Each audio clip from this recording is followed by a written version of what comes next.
transmissão. Então, nós estamos meditando no Evangelho de João, capítulo 17, versículos 24 ao 26, a oração sacerdotal de Jesus.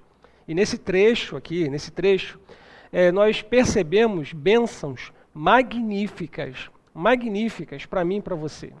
Sabendo que eu e você fomos incluídos nessa oração como igreja do Senhor, Jesus, ele intercede por sua igreja ao Pai, para que eu e você estivéssemos cobertos pelas bênçãos que são descritas nesse trecho da oração.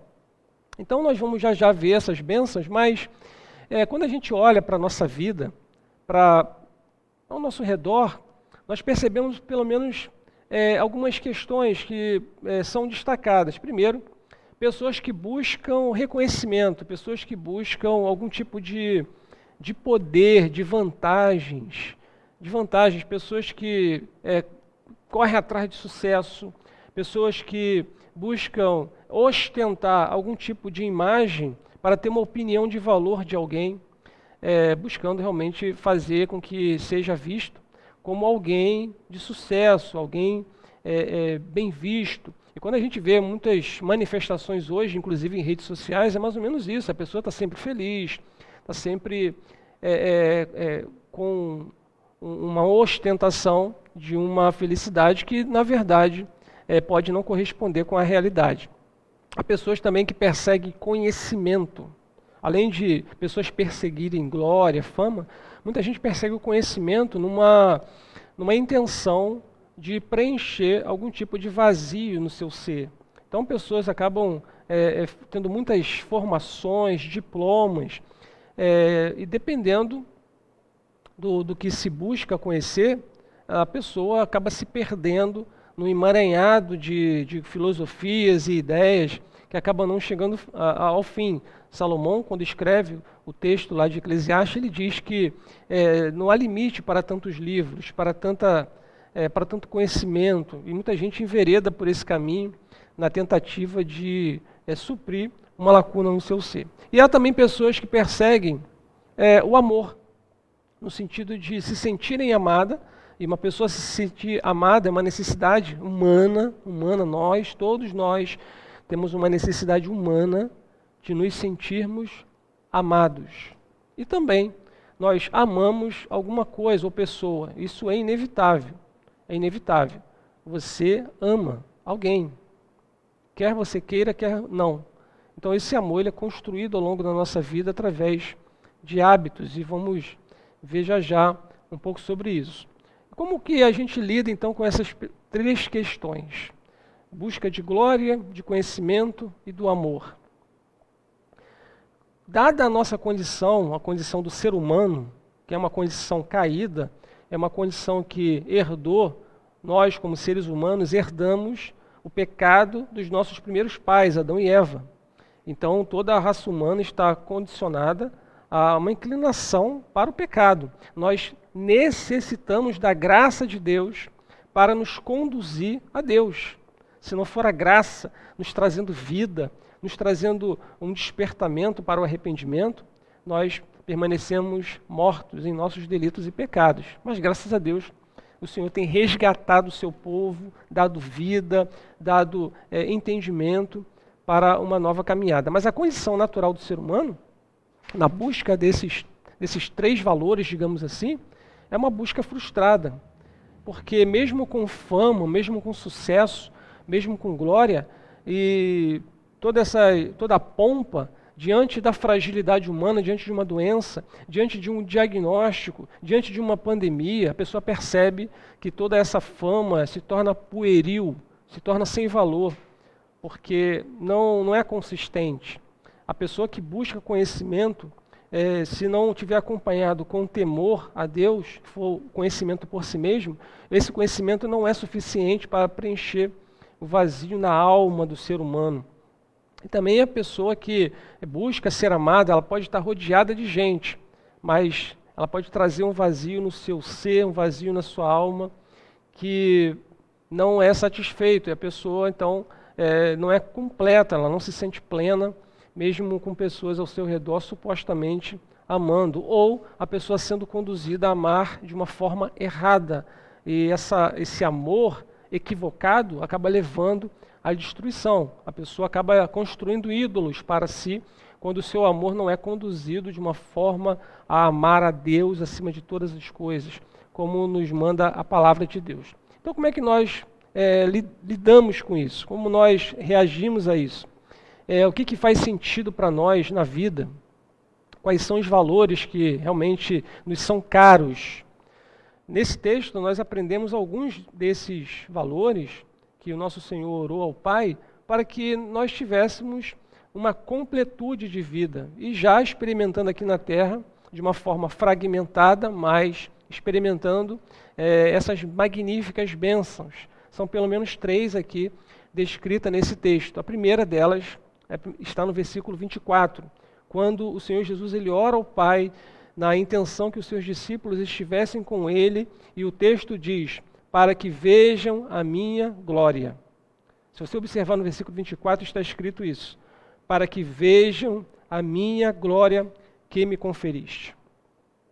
Essa é a primeira bênção que nós temos nesse texto, a glória de Deus em Cristo Jesus. Em Jesus, nós contemplamos a sua glória.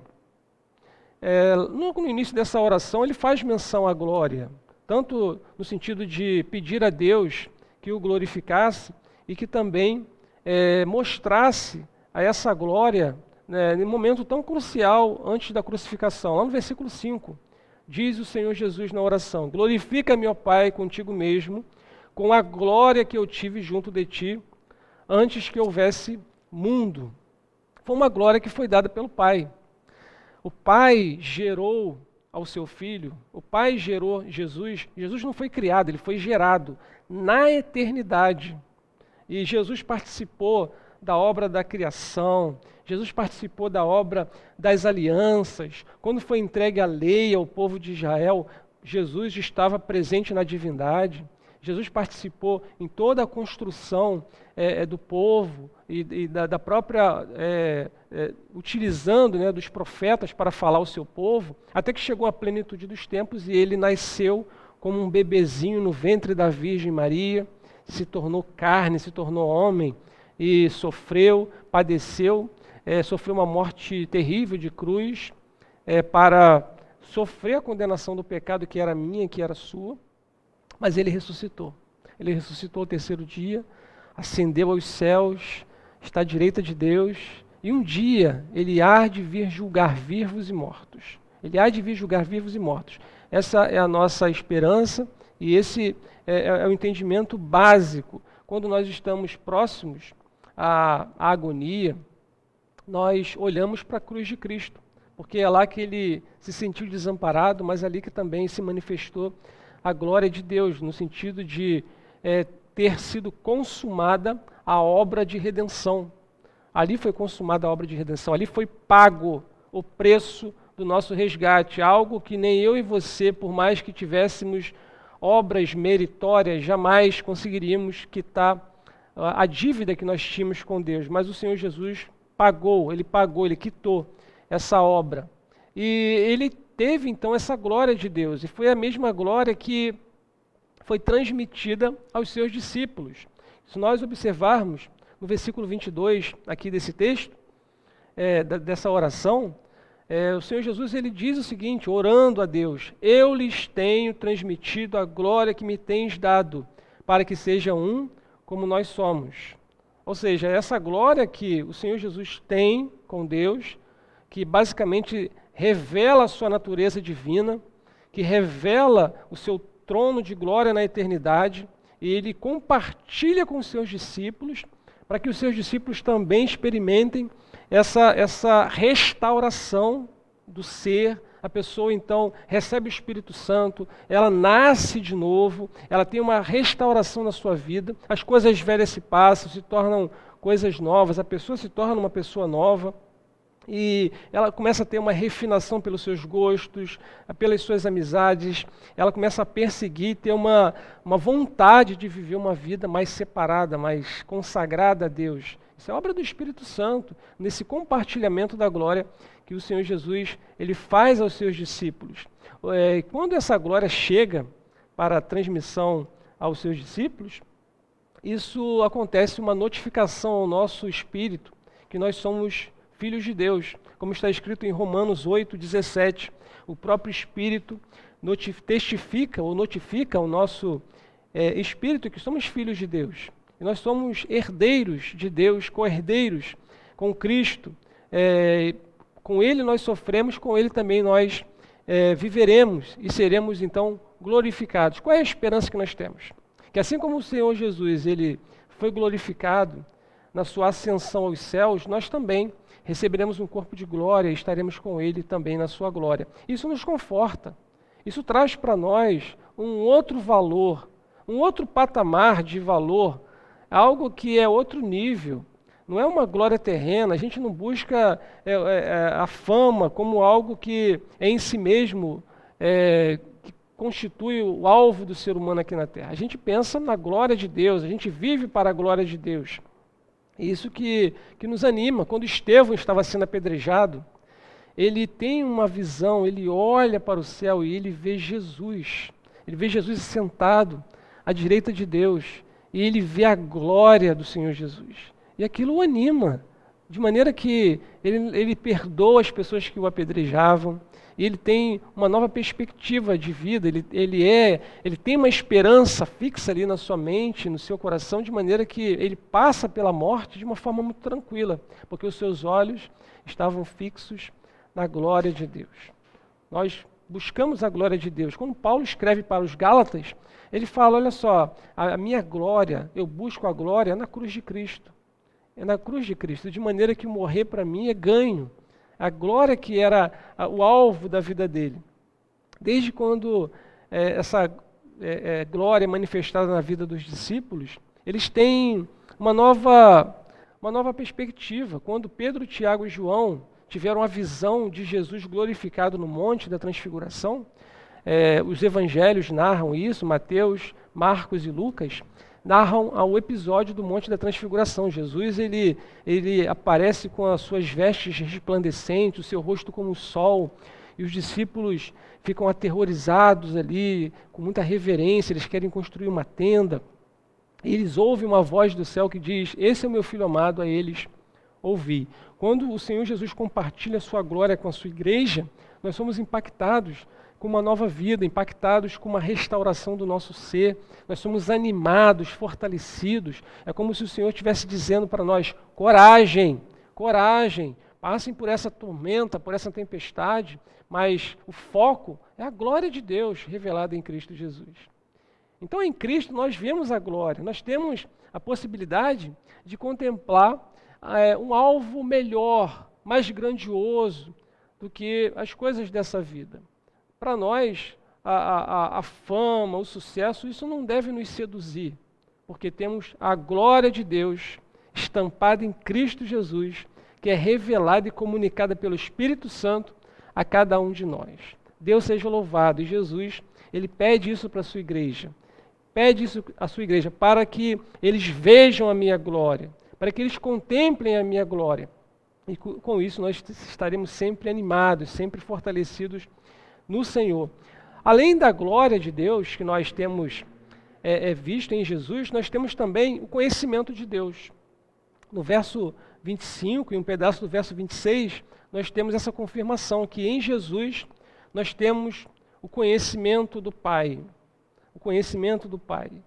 O mundo não conhece Deus, não conhece Jesus, como Ele é realmente. Para muitos, Jesus é apenas o homem que foi importante, um líder de uma religião, mas Jesus, ele não é simplesmente um homem, ele é o próprio Filho de Deus que se tornou homem, o Verbo que se fez carne e habitou entre nós vimos a sua glória, uma glória do unigênito do Pai, e ele é o próprio Deus que faz parte da Trindade e que nos comunica o conhecimento de Deus.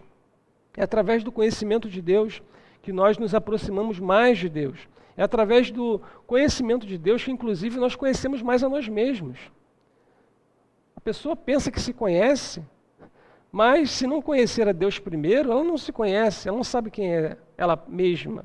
mas é no conhecer a Deus através da palavra, é no aproximar-se de Deus. E Jesus conhecia muito bem a Deus, não só porque ele também era Deus, mas porque na terra que ele deu exemplos com isso. Ele passava momentos a sós com Deus, ele passava momentos de solitude, ele ia ao monte para orar, ele lia e meditava na palavra de Deus, nas Escrituras Sagradas. Ele tinha esse conhecimento como homem, mostrando para nós que é possível e é necessário nós conhecermos mais de Deus, através da palavra revelada, através de momentos de solitude, de momentos a sós com Deus. Você tem momentos a sós com Deus? Aquele momento que você fica em silêncio, contemplando a natureza, a obra da criação do Senhor, e muitas vezes sem falar nada, apenas em silêncio, ouvindo o Senhor. São momentos que nós estreitamos o nosso relacionamento com Deus e nós o conhecemos mais. Há muito do Senhor a ser conhecido. Na verdade, é uma fonte inesgotável. Nós sempre perseguiremos conhecer a Deus. Isso nunca vai se esgotar, porque Deus é uma fonte inesgotável de conhecimento. E Ele nos permite, em Cristo Jesus, nós conhecermos ao Senhor. E cada vez mais que nós conhecemos ao Senhor, nós identificamos pecados em nossas vidas, identificamos impureza em nossas vidas.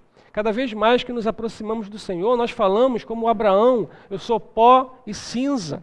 Cada vez que nós nos aproximamos do Senhor, nós falamos igual a Isaías, eu sou um homem de impuros lábios, eu sou um homem pecador, eu preciso da misericórdia de Deus. É no aproximar-se de Deus, é no conhecer a Deus. Jeremias, ele vai escrever lá no capítulo 9, versículo 23, o seguinte, Jeremias 9, 23 e 24. Peço auxílio para, inclusive, projetar, se for possível, na tela. Esse texto é um texto maravilhoso, o Senhor Deus falando através do profeta, qual é a vontade dele em relação ao povo. Nos diz assim o texto, assim diz o Senhor, não se glorie o sábio na sua sabedoria. É fútil, é passageira, nem o forte na sua força. Se esvai, vai acabar. Nem o rico nas suas riquezas, também um dia acaba. Mas o que se glorie, glorie-se nisto, em me conhecer. E saber que eu sou o Senhor e faço misericórdia, juízo, justiça na terra. Porque destas coisas me agrado, diz o Senhor. Se você perdeu a referência, Jeremias 9, 23 e 24. Nós conhecemos Deus através de Cristo. Somente através do Senhor Jesus, porque Ele afirmou, eu sou o caminho, a verdade e a vida, e ninguém vai ao Pai se não for por Cristo Jesus. Ele é o único caminho, então nós conhecemos a Deus através do Senhor Jesus. Nós contemplamos a glória de Deus, conhecemos a Deus em Cristo Jesus, conforme o próprio Senhor Jesus pediu nessa oração. E em terceiro lugar, nós amamos e somos amados de uma forma correta, de acordo com a oração que o Senhor faz nesse último verso, no verso 26. Eu lhes fiz conhecer o teu nome e ainda o farei conhecer, a fim de que o amor com que me amaste esteja neles e eu neles esteja. Em Jesus nós experimentamos o amor do Pai.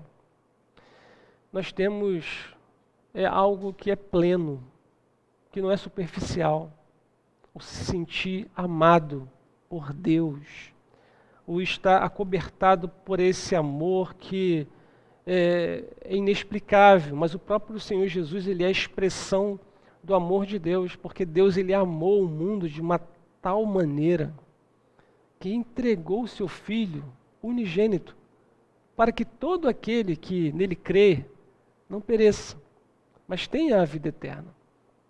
Então esse amor de Deus é algo real, é intenso, que nos alcança, que nos conduz ao arrependimento, que nos constrange, porque nós percebemos que não merecemos tanto amor.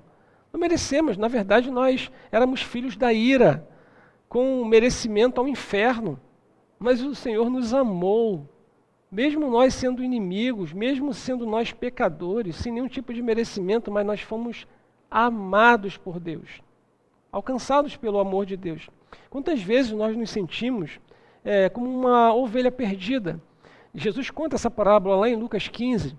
Uma ovelha se perdeu das 100 e ela fica longe do grupo de ovelhas. Mas o pastor ele deixa os 99 e vai em busca daquela que se perdeu. Quem sabe aquela que estava perdida estava doente, aflita, com angústia no seu coração. Quem sabe aquela ovelha estava machucada. Quem sabe ela estava depressiva, se sentindo um nada, se sentindo perdida. Mas o amor daquele pastor alcançou aquela ovelha. E o texto diz lá em Lucas 15 que o pastor pega aquela ovelha, ele coloca nos seus ombros e leva de volta para o aprisco. Assim é a manifestação do amor de Deus em nós. O Senhor ele nos alcança, mesmo a gente estando em pecados, perdidos, em depressão, com enfermidade, com luto, nos sentindo a pior pessoa do mundo, mas o amor de Deus em Cristo Jesus nos consola e nos faz sentir uma pessoa melhor, alguém que é importante, alguém por quem Cristo morreu, alguém por quem o próprio Deus veio ao encontro e nos resgatou. Nós somos povo da família de Deus, nós somos povo de propriedade exclusiva de Deus, nós somos uma nação santa, nós somos sacerdotes reais. Isso tudo porque o Senhor nos amou, nos amou. O Senhor colocou o seu selo de amor sobre nós. Isso é algo maravilhoso, porque vem da parte de Deus. Esse amor, ele nos amadurece. Ele vai nos moldando de uma tal forma que nós somos capacitados pelo Espírito Santo, como é um dom do Espírito, o amor, a também amarmos o nosso próximo. Lá no Sermão do Monte, quando Jesus ele convoca os seus discípulos para amar uns aos outros, no mesmo amor que o Pai ama a todos, é algo que realmente é desafiador. É desafiador, porque assim como Deus faz cair a chuva sobre justos e injustos, o Senhor Jesus convoca os seus discípulos para amar, inclusive, aqueles que perseguem, aqueles que tramam mal contra você, contra mim. Eles precisam ser amados por nós. É algo que é sobrenatural, porque por mim e por você nós não amaríamos, mas pelo amor com que Deus nos amou e derrama em nosso coração pelo Espírito Santo, nós somos capacitados a amar os nossos inimigos. Olha que coisa maravilhosa! É algo que é extraordinário. E isso vem por Cristo Jesus.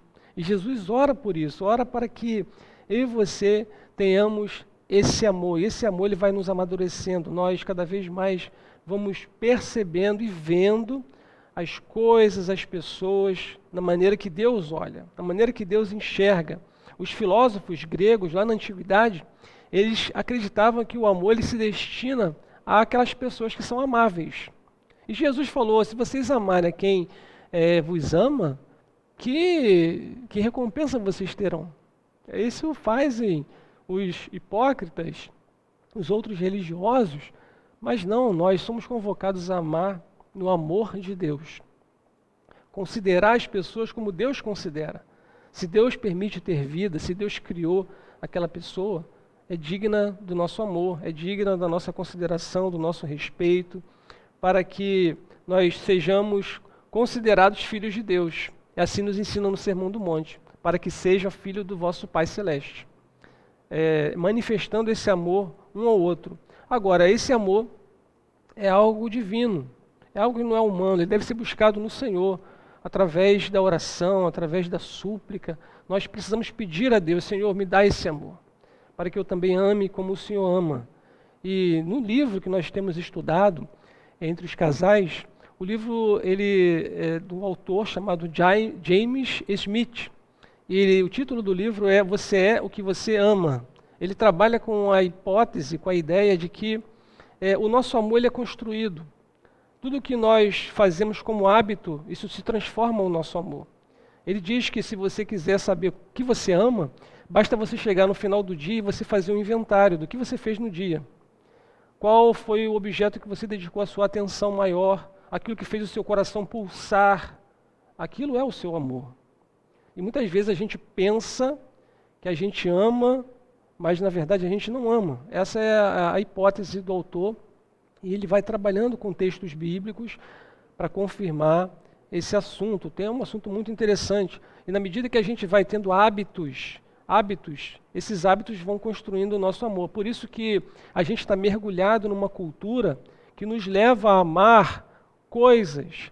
Por exemplo, o autor ele cita isso, quando a gente vai a um shopping, a gente acaba entrando como se fosse num templo, onde tem várias coisas ali que nós somos convidados a sacrificar para adquirir algum ídolo. E a gente busca se sentir bem, a gente até se acha mais bonito, a gente gasta o que não tem, para justamente ter uma vida melhor. Mas quando a gente volta para casa, aquilo se esvazia. Ele não ataca shopping, não é isso.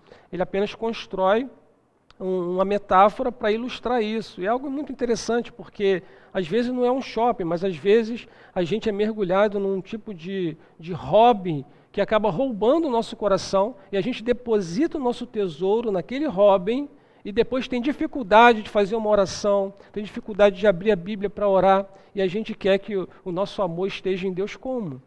Então os nossos hábitos, a maneira que nós cultuamos a Deus, é justamente uma forma de nós sermos moldados ao amor de Deus. Às vezes não é fácil a gente parar a nossa rotina e falar, agora eu vou fazer uma oração. Às vezes isso não é fácil, mas fazendo assim, nós estamos forjando o nosso coração para amarmos a palavra, amarmos a presença de Deus, e é isso que vai nos tornando cada vez mais maduros na fé, cada vez mais amando o Senhor. E é interessante que quanto mais nós amamos, quanto mais conhecemos, quanto mais enxergamos a glória de Deus, mais nós queremos crescer, mais queremos aprofundar. Tem um teólogo chamado Paul Tillich que ele fala o seguinte: só o amor divino nos dá coragem para suportar a angústia da existência temporal. É focando no amor de Deus, é tendo a certeza que nós somos amados por Deus, que a gente prossegue, que a gente tem a certeza, não dá para continuar, eu vou prosseguir, porque eu sou amado por Deus, para que esse amor de Deus esteja em nós. Essa é a oração de Jesus. E por fim, eu neles esteja. Esse amor expresso por Deus em nós. E Paulo, quando ele vai se dirigir aos Colossenses, ele fala isso também.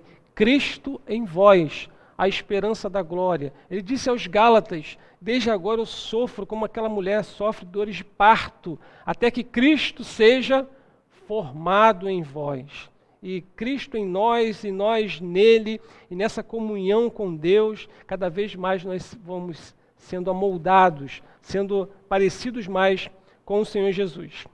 Concluindo, o Espírito Santo nos lembra e nos ensina que o Senhor Jesus orou por nós. Ele intercedeu por nós, para que nós enxergássemos a sua glória, para que nós conhecêssemos mais de Deus, e para que o amor de Deus estivesse em nós, e trabalhando de uma tal forma que nós amássemos uns aos outros como Deus ama. São bênçãos magníficas, que o Senhor orou por mim e por você, para que nós desfrutássemos de alegria, de esperança. Essa é a janela pela qual nós devemos ser conduzidos para sermos animados no meio dessa tempestade que estamos. Olhe mais para o Senhor, contemple mais a sua glória, busque conhecer mais do Senhor, busque passar tempos a sós com o Senhor, na agenda mesmo, coloque isso no seu compromisso. Eu vou passar 10 minutos em oração com o Senhor, eu vou passar 30 minutos em oração com o Senhor. Eu preciso disso. Eu preciso contemplar mais a beleza, o benefício que é estar em Cristo, como Ele me amou.